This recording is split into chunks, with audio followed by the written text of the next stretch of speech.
But first, new developments in a Tuscaloosa County shooting that sent 6 people to the hospital. A birthday party ended abruptly when 2 men opened fire in a crowded room. WVUA's Matt McCoy joins us now live with the latest. Thanks, Lynn and Phillip. It happened late Friday night at Eden's Estates in Cottondale. According to Captain Lloyd Baker with the Tuscaloosa Metro Homicide Unit, 2 men broke into an apartment, demanded money, then opened fire.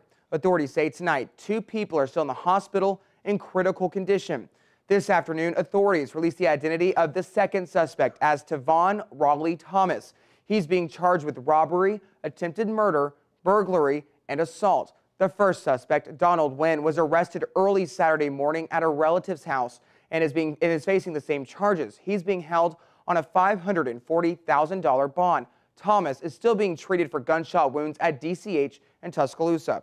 According to Tuscaloosa County Sheriff Ted Sexton, Friday's shooting could have been prevented if the Tuscaloosa County Prison Diversion Program had not failed. Sexton says Wynn was a part of the program and failed 4 drug tests in the months of January and February, but there's no evidence of trying to get Wynn back in prison.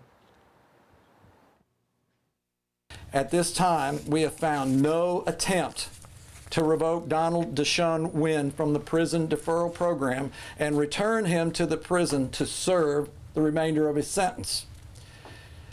Had this been done on the 1st, the 2nd, the 3rd, or even the 4th false positive test, he would not have been on the street to be allegedly involved in a crime where 5 victims were shot in a robbery.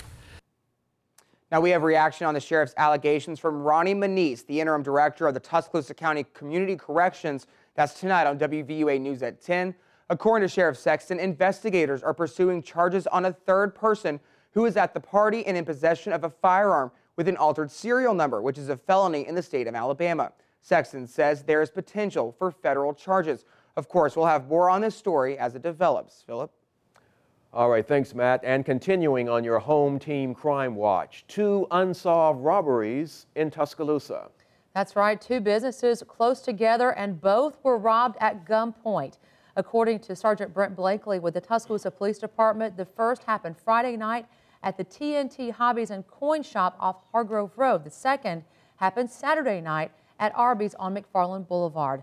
WVUA's Jennifer Edwards went to the popular shopping area and has the latest. I never expected this to happen to me. It always happens to someone else, not me.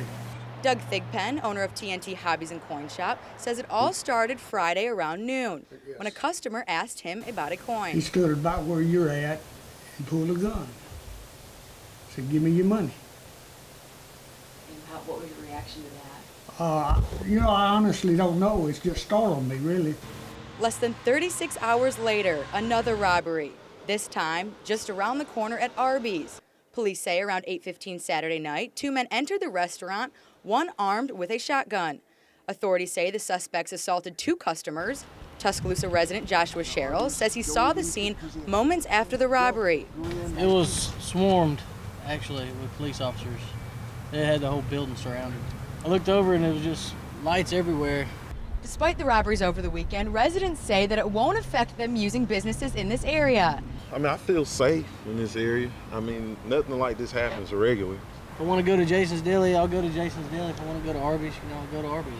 It doesn't deter me away from anything over here because of one isolated situation. These things kind of happen everywhere, Really no sense in looking any differently at this place just because these things happen.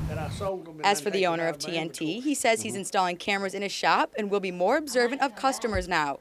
Reporting in Tuscaloosa, Jennifer Edwards, WVUA News. And police say both cases are still under investigation. If you have any information, call the Tuscaloosa Police Department at area code 205-349-2121. When April's storm swept through Tuscaloosa County, they destroyed thousands of trees, changing the look of the landscape. But now some new trees will soon take root. Alabama's First Lady, Diane Bentley, joined Tuscaloosa Mayor Walt Maddox today announcing the Alabama Tree Recovery Campaign. It's sponsored by the Alabama Forestry Commission and the Arbor Day Foundation. Organizers say it focuses on replacing trees destroyed in the April 27th storms. The first phase will include 30,000 seedlings to 16 North Alabama communities, including Tuscaloosa and Vance. Mayor Maddox told WVUA this is another step in the recovery. Many different ways on many different levels, from rebuilding our infrastructure to rebuilding housing to everything that's required of restoring 12.5% of your city that you've lost. Everyone's come together, from the public sector to the private sector to individuals. And I think today's announcement is another step in that direction. Phase 1 will include a total of 16 communities. Officials say for every dollar donated, this campaign will donate a tree to an affected area. If you'd like to learn more, go to our website, WVUATV.com, and click numbers and links. And another sign of storm recovery today.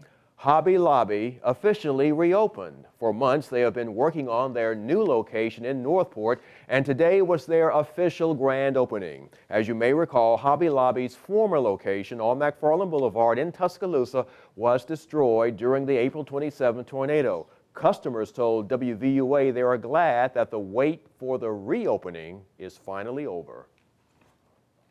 I have been anticipating this day. Been waiting. Been waiting. I hate going to the other ones that felt like a traitor because I'm a Hobby Lobby shopper, you know. I'm so happy Hobby Lobby is back. And the new store is located in the Northwood Crossing Shopping Center in Northport at the intersection of McFarland Boulevard and Highway 69. Now, fans of scattered, smothered dishes have a new place to receive their favorite snack. Waffle House opened a new restaurant along the Strip on University Boulevard today. Crew members told WVUA their first day went very smoothly, and they are looking forward to serving all the big appetites in the Tuscaloosa community.